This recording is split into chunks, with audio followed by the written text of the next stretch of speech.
Я сейчас хочу поделиться с вами интересным клиническим случаем пациента, который я наблюдаю уже в течение много лет.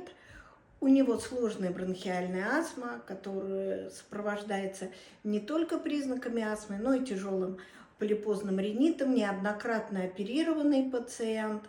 И в результате этого заболевания ему приходится принимать целый ряд, можно сказать, мешок лекарств от астмы, от ринита и от уменьшения аллергических проявлений.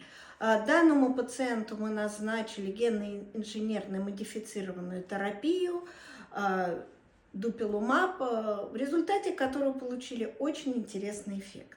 Молекул современных для лечения астмы сейчас очень много, у нас есть опыт работы с ними, мы вам можем рассказать много интересных историй, кому они подходят, кому нет и какой есть результат.